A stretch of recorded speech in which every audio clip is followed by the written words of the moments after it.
My name is Bishop and I am an R&B pop artist. I think the part of my story that people probably overlook is, I guess, what kind of artist I am. Through my journey, you get sort of pulled in many different directions when you're trying to find out exactly who you are, and it takes time.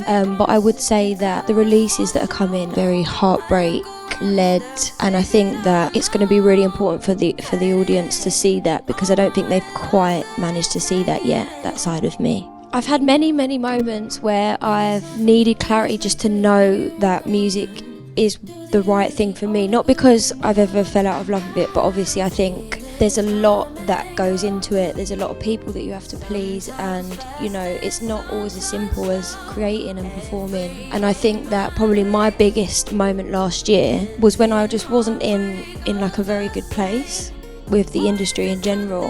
I feel like I was a bit lost. I didn't know what I was making anymore. I didn't know if what I was doing was right, and I think this is very common with a lot of artists. And I think for me, even though despite I felt so down and out about the industry and where I was at, I think after some time just to like reground myself and remember why I was doing it, I obviously realised that whether it's having no income or no success, which is relative to everyone, despite feeling so down about it, I just knew that it was just never an option for me to not be doing this. The wound behind the voice is, I would say, generally heartbreak, if anyone hadn't figured that out yet.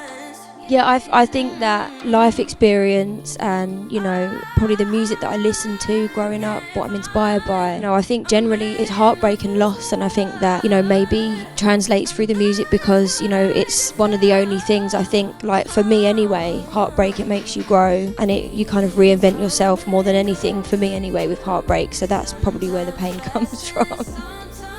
I definitely have felt pressure many times to, I guess maybe tone down isn't the right phrase for me. I think that obviously, especially in the UK, it feels like there's a ceiling a lot with like soul, R&B music, and sometimes pop as well. Obviously it's a big umbrella, but I would definitely say that there's been moments where I've had to kind of felt as though I've had to change the music that I'm creating to adhere to an audience that I think is an easier route or will translate with people easier.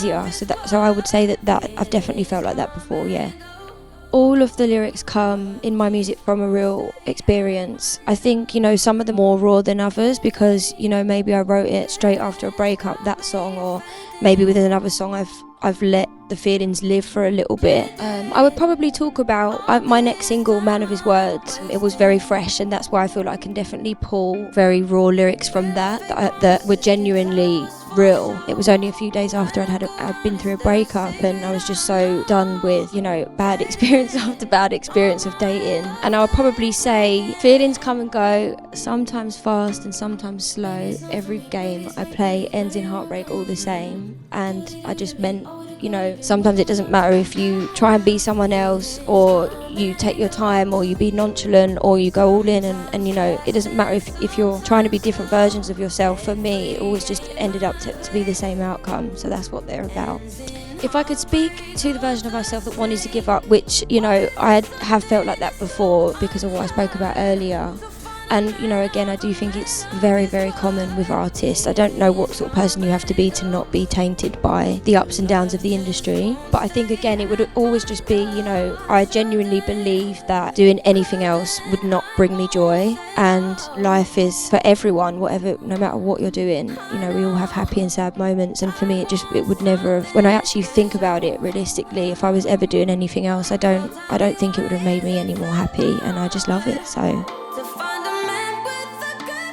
When women hear my music, I want them to obviously feel seen and heard, and I think there's so many variations on the theme of breakups and heartbreak and stuff, and I think a lot of people feel like they've experienced something that is niche, but I just think sometimes you listen to certain things, and obviously it's open to interpretation, but it will translate. You can relate to it in a different way, and I think I just want them to understand that heartbreak is so universal, and like in any different walk of life for whoever you are. There's so many artists that I would love to create with. Coldplay are my favourite band in the world, so I would love to collaborate with them. Everything that they have touched, I think, is really incredible and special, and I love the artists that they've collaborated with. And to be honest, I would just love to get in the studio with Stevie Wonder as well. I would say something that I've felt or done in love that I haven't admitted, or I definitely haven't admitted in a song. Admittedly, I do kind of,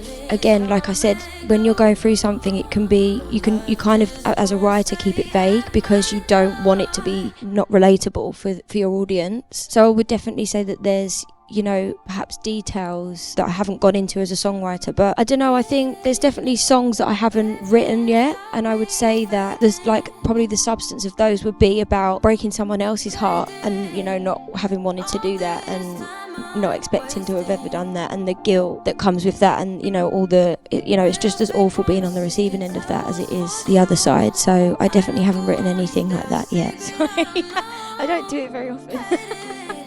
It's usually me.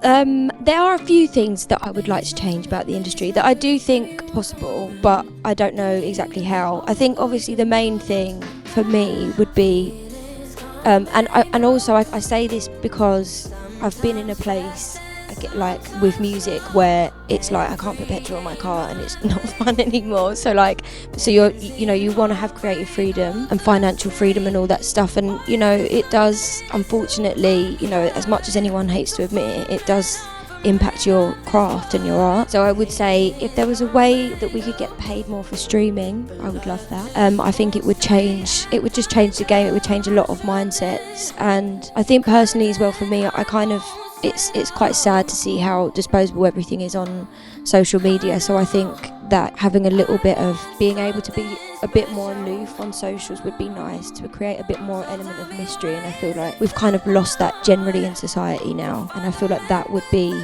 a real change that could be made as well, just to like bring back the value of people and their art and who they are as like human beings. Feelings come and go, sometimes fast and sometimes slow.